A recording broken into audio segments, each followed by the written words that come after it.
Nearly 40 days after a major US-Israeli military campaign against Iran, a ceasefire brought an uneasy halt to one of the most consequential Middle East confrontations in recent years. The fighting caused significant loss of life, damage to infrastructure, and widespread regional disruption. But beyond the battlefield, the conflict exposed deep political divisions, strained long-standing alliances, and raised serious questions about the future of the international order. To understand the wider impact, we need to examine not only the war itself, but also the geopolitical relationships it has transformed.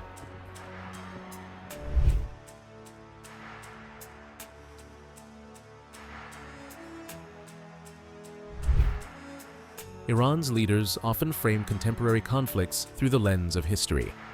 Iranian political discourse regularly references foreign intervention throughout the country's modern history, including the Anglo-Soviet occupation during World War II and the 1953 coup that removed Prime Minister Mohammad Mossadegh, an event widely acknowledged to have involved both the CIA and Britain's MI6. Following the 1979 Islamic Revolution, relations between Tehran and Washington deteriorated sharply. The Iran-Iraq War during the 1980s, years of sanctions and recurring tensions over Iran's nuclear program created decades of mistrust. Diplomatic efforts appeared to make progress in 2015 with the signing of the Joint Comprehensive Plan of Action, or JCPOA, under which Iran agreed to restrictions on its nuclear activities in exchange for sanctions relief.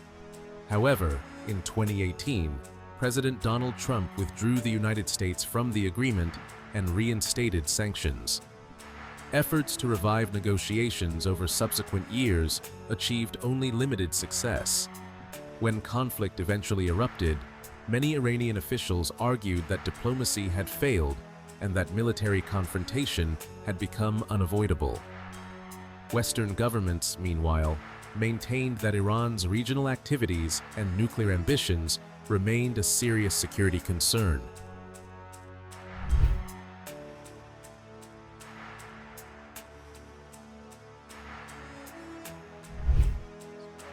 One of the most significant consequences of the war has been the emergence of divisions among the Gulf Cooperation Council, or GCC.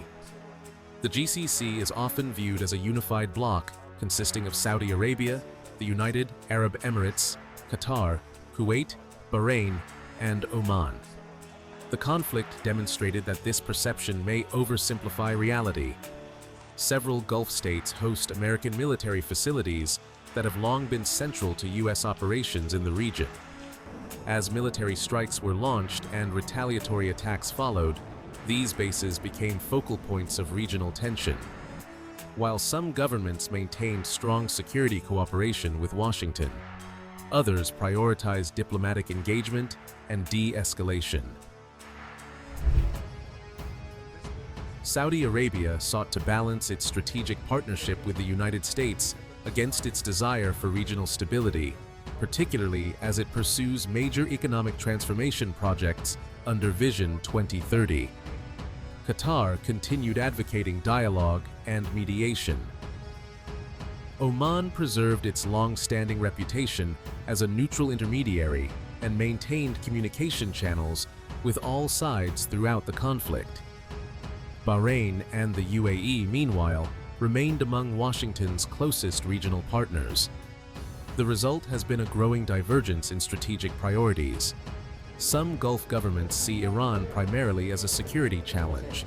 Others increasingly view regional stability and economic development as their foremost concerns. The war did not create these differences, but it certainly highlighted them.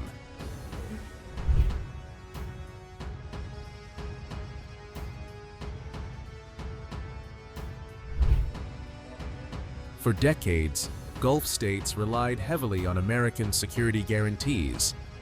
In return, Washington secured military access, strategic partnerships, and influence over one of the world's most important energy-producing regions. The recent conflict has prompted fresh debate about whether that arrangement still serves all parties equally. Critics within the region argue that hosting foreign military bases can expose countries to risks they do not fully control. Supporters counter that American military presence remains essential for deterrence and regional security. The conflict also highlighted the extent to which Gulf states are integrated into wider regional defense networks. Missile defense systems, intelligence sharing, naval patrols, and military infrastructure have created a security architecture that links Washington, regional governments, and, increasingly, Israel. For some observers, this network represents collective security. For others, it creates vulnerabilities that could draw Gulf states into conflicts they would prefer to avoid. These debates are likely to continue long after the ceasefire.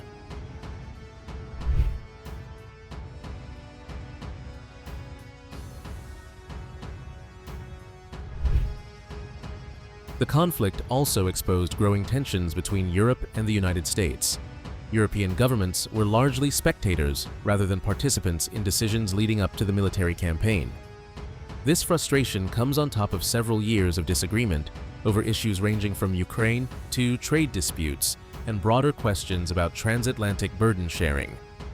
Many European policymakers already felt unsettled by Washington's increasingly unilateral approach to foreign policy. The Iran conflict reinforced those concerns.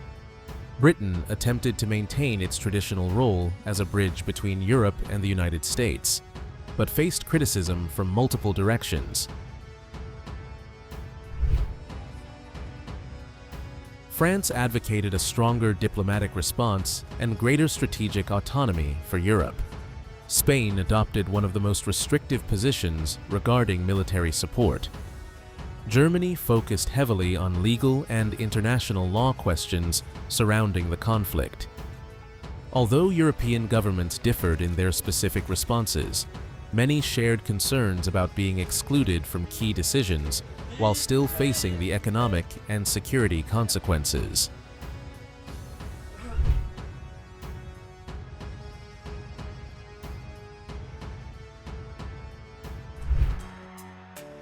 Perhaps the most striking development was NATO's decision not to become directly involved.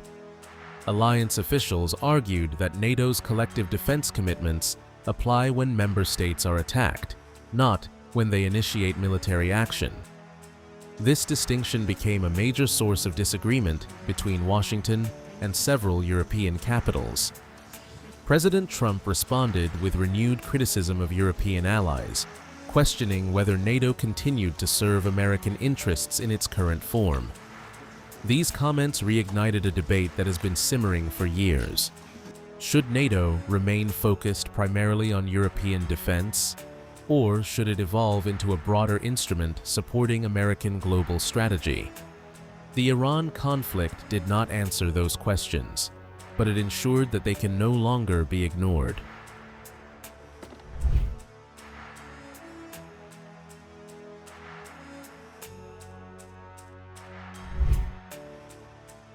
The economic impact was felt far beyond the Middle East.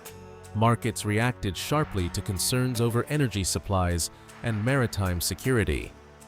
The Strait of Hormuz remains one of the world's most strategically important waterways, carrying a substantial share of global oil and liquefied natural gas exports.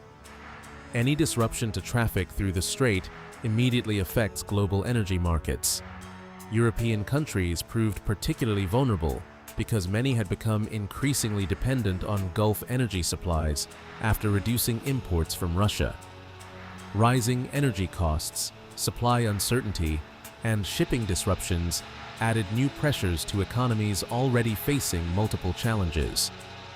As a result, a conflict that began thousands of miles away quickly became a domestic economic issue for governments across Europe and beyond.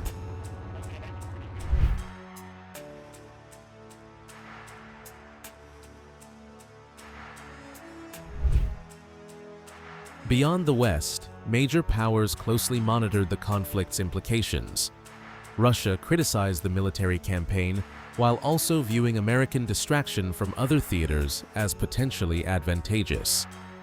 China expressed concern about disruptions to trade and energy flows while continuing to strengthen its diplomatic and economic engagement across the Middle East.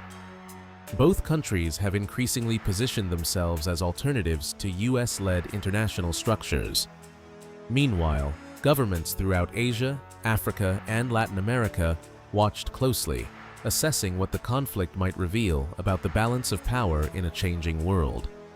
The ceasefire may have ended active fighting, but it has not ended the questions raised by the conflict. The war exposed divisions within the Gulf states. It deepened tensions between Europe and the United States.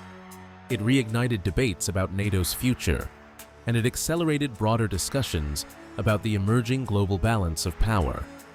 Whether these changes prove temporary or become permanent shifts remains uncertain.